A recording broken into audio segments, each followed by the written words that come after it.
बड़ी खबर आते हैं सीधे ही दिल्ली से। तो राहुल गांधी ने मोदी गवर्नमेंट के बारे में SC/ST और OBC के बारे में क्या कहा, सुने। हिंदुस्तान के जो इंस्टीट्यूशंस हैं, ब्यूरोक्रेसी हो, जुडिशरी हो, मीडिया हो, इसमें इन लोगों की कितनी भागीदारी। Leader of opposition Rahul Gandhi ji has long been asking where are SC, ST and OBCs in our institutions. And now the Modi government has placed data in parliament that confirms exactly what Rahul Gandhi ji has been saying all along. Marginalized communities are not getting their due.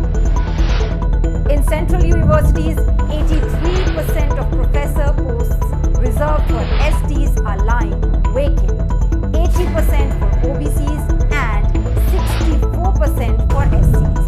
Even at associate professor level, 65% vacant for STs, 69% for OBCs and 51% for SCs. This is not just a gap, this is a wall, a well-planned conspiracy to keep the majority out of education, research and leadership.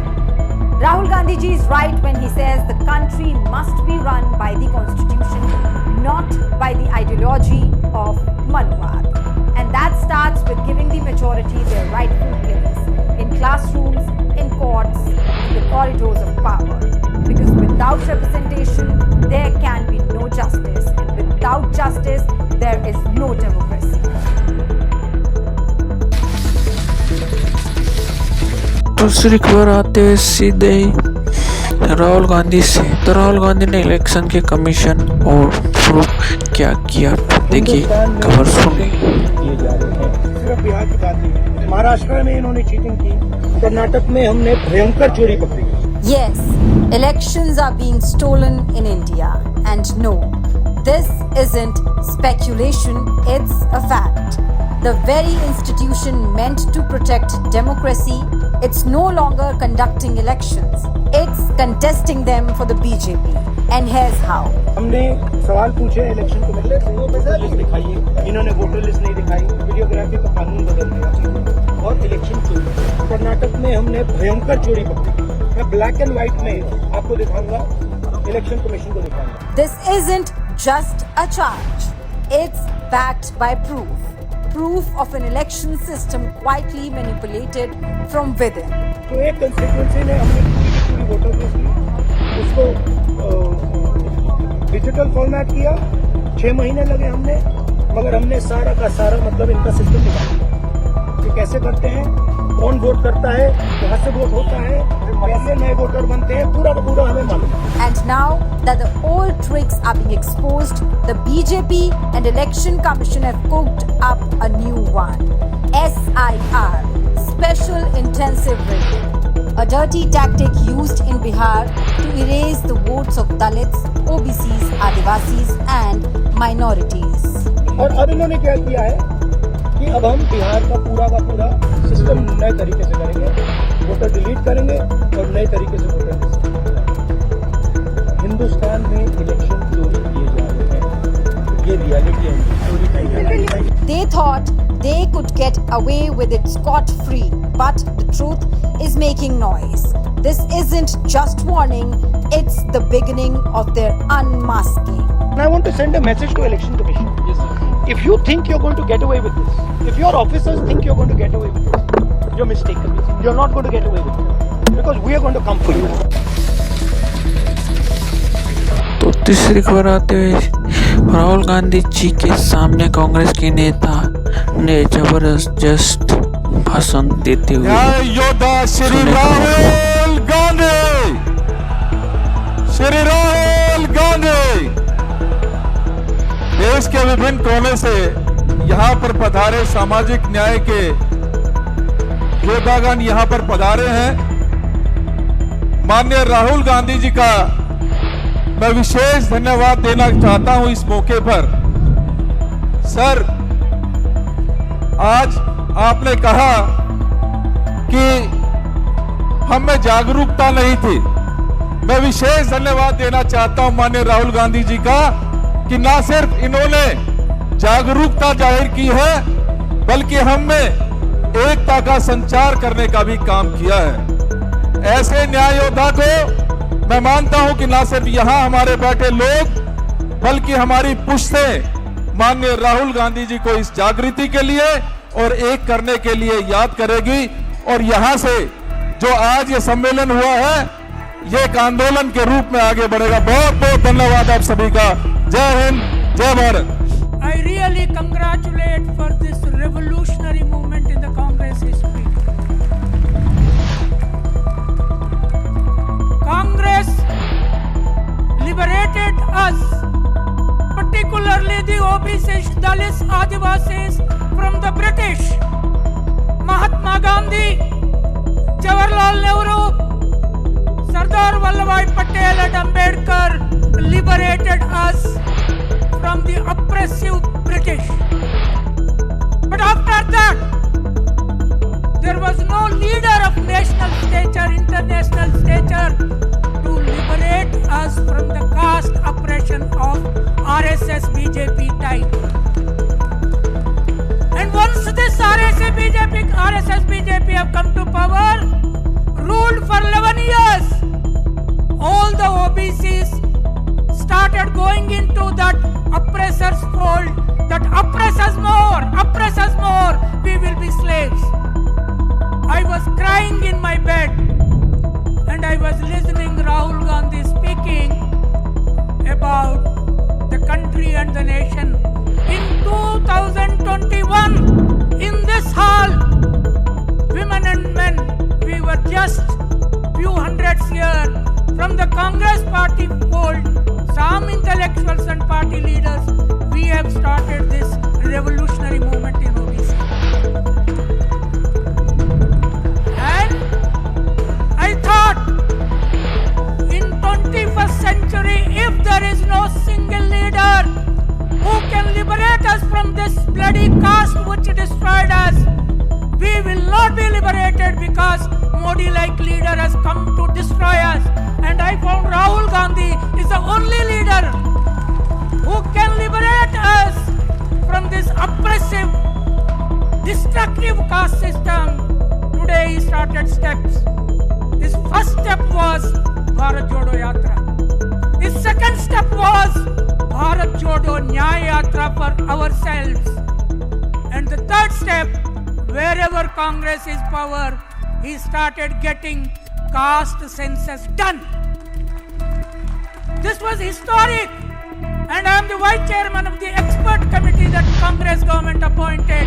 We have seen Telangana Congress data that 56% OBCs. Now Telangana government asked 42% reservation for OBCs. Is it just or not? Tell us. Is it okay or not? 42 is okay or not? 42 we should achieve or not? We should achieve. Why? Because in Telangana, the upper castes are only 9.9%, but they are getting 10% reservation. Look at the tragedy. And Rahul ji has come to change that entirely. That is a revolution. That is the revolution that Ambedkar led. That is the revolution that Mahatma Gandhi. Therefore he gave. Can anybody imagine in the country and the world?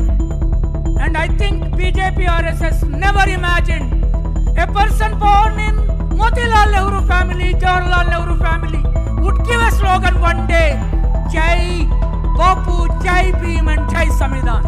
That is Rahul Gandhi. So today, to liberate OBCs, once OBCs are liberated from BJP, BJP will not be in power, it will never come into power at all. The power of the OBCs, Dalits, Adivasis, that I hope Rahul Gandhi, he is facing hundreds of cases. Wherever he goes, there are cases. There are now OBC liars, Dalit liars, Adivasi liars across the country. Stand up for him and protect from going him to jail. That is our role. We, the intellectuals, the universities, the colleges, the students and women. I have never seen a young woman who stood for women like Rahul Gandhi in my 73 years lifetime. That is the leader that the same Indira Gandhi, same Rajiv Gandhi, same Jawaharlal Nehru whom they are abusing introduce this leader for our liberation. Therefore, this is the first historic major Congress meeting of all OBC leaders sitting here on the dais ever since it was born for the first time because of him. And lastly, yesterday I visited Indira Bhavan. I was so thrilled. The moment I entered, there was big Ambedkar photo there. There was Gandhi there. There were Patel there, and there was Jawaharlal Nehru there. You know what their caste background is? Gandhi was from Baniya caste. Ambedkar was from Dalit caste. Patel was from Shudra OBC caste who liberated my own state from Nizam. And Nehru was from Brahmin caste. Rahul is a mix of all castes today. He is a mix of all castes. And therefore, he is our liberator. I see only, I see him like Martin Luther King. And we will work with him. I'm an intellectual, I'm a writer, I'm not a Congress member, but as long as I live, my pen will work for writing for Rahul Gandhi and standing for this nation's liberation. Thank you. तो Narendra Modi ji London पहुंचे, उसके बाद PM Narendra Modi ji के साथ हाथ मिलाए। वहाँ के प्रेसिडेंट ऑफ मिनिस्टर ने मालदीविन, तो उन्होंने किस तरीके से हाथ मिलाए और सभी नेताओं से किस तरीके से हाथ मिलाए, और आप तस्वीरों में देख सकते हो।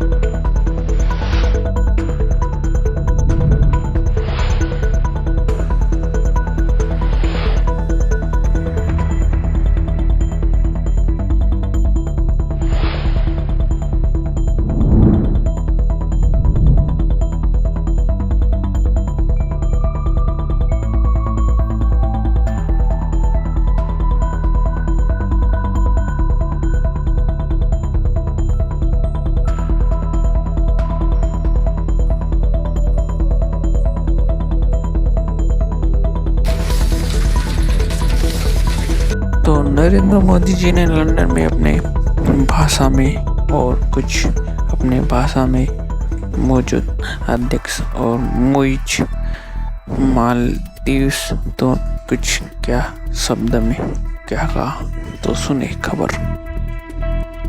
योर एक्सीलेंसी राष्ट्रपति जी, दोनों देशों के डेलीगेट्स, मीडिया के साथियों, नमस्कार। सबसे पहले सभी भारतवासियों की ओर से मैं राष्ट्रपति जी और मालदीव के लोगों को स्वतंत्रता के 60 वर्षों की ऐतिहासिक वर्षगांठ पर हार्दिक शुभकामनाएं देता हूं। इस ऐतिहासिक अवसर पर गेस्ट ऑफ ऑनर के रूप में आमंत्रित करने के लिए मैं राष्ट्रपति जी का हृदय से आभार व्यक्त करता हूं। इस साल भारत और मालदीव अपने राजनयिक संबंधों के भी 60 साल मना रहे हैं, परंतु हमारे संबंधों की जड़ें इतिहास से भी पुरानी और समुद्र जितनी गहरी है। आज जारी किया गया डाक टिकट, जिसमें दोनों देशों की पारंपरिक नौकाएं हैं, दर्शाता है कि हम केवल पड़ोसी नहीं है, सहयात्री भी है। भारत मालदीव का सबसे करीबी पड़ोसी, मालदीव भारत की नेबरहुड फर्स्ट पॉलिसी और महासागर विजन दोनों में एक अहम स्थान रखता है। भारत को मालदीव का सबसे भरोसेमंद मित्र होने पर भी गर्व है।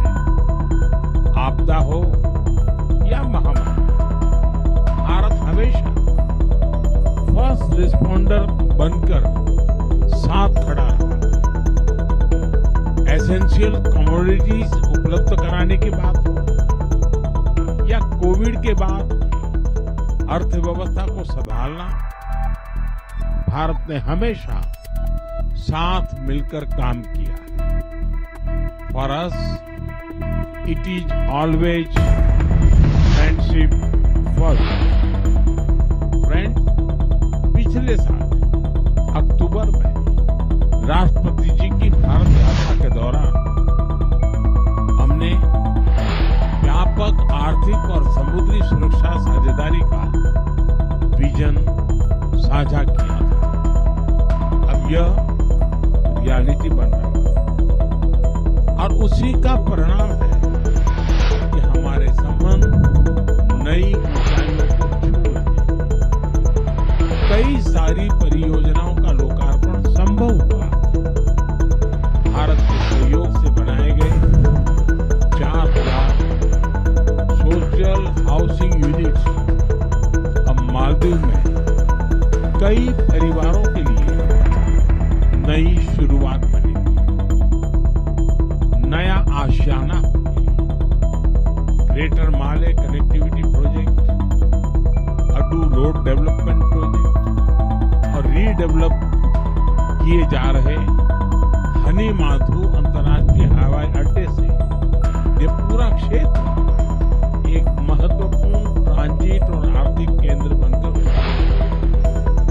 जल्द ही फेरी सिस्टम की शुरुआत से अलग अलग आइलैंड्स के बीच आवागमन और आसान। उसके बाद आइलैंड्स के बीच दूरी जीपीएस से नहीं, सिर्फ फेरी टाइम से मापी जाएगी। हमारी डेवलपमेंट पार्टनरशिप को नई उड़ान देने के लिए हमने मालदीव के लिए $565 मिलियन यानी लगभग 5,000 करोड़ रुपए की लाइन ऑफ क्रेडिट देने का निर्णय लिया है। यह मालदीव के लोगों की प्राथमिकताओं के अनुरूप यहाँ के इंफ्रास्ट्रक्चर से के विकास से जुड़ी परियोजनाओं के लिए इस्तेमाल ली जाएगी।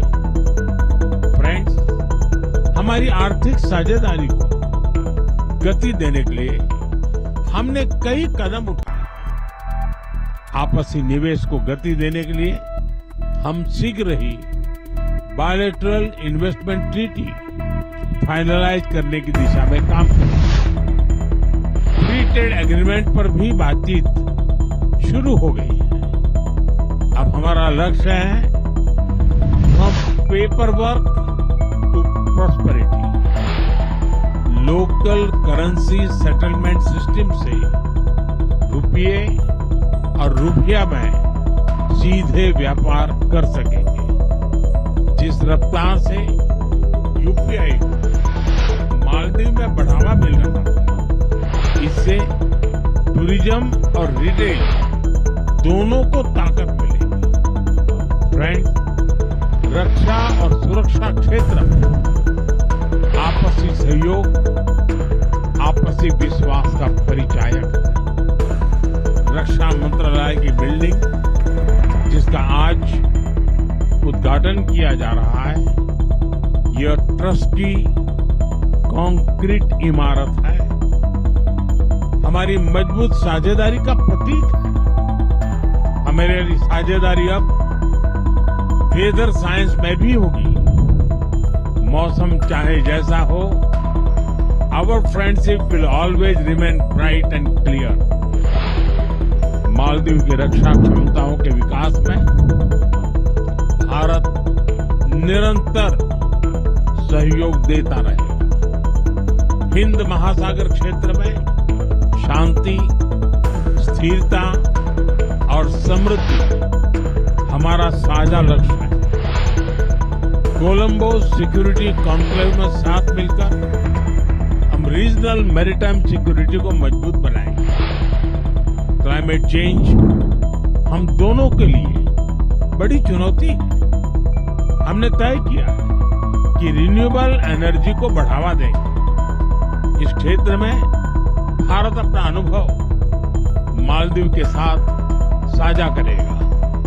एक्सेलेंसी, एक बार फिर इस ऐतिहासिक अवसर पर मैं आपको और मालदीव के नागरिकों को बहुत बहुत बधाई देता हूं और गर्मजोशी भरे स्वागत के लिए आप सभी का धन्यवाद करता हूं। मैं आपको पुनः आश्वस्त करता हूं कि मालदीव के विकास और समृद्धि के लिए भारत हर कदम पर साथ रहेगा। बहुत बहुत धन्यवाद।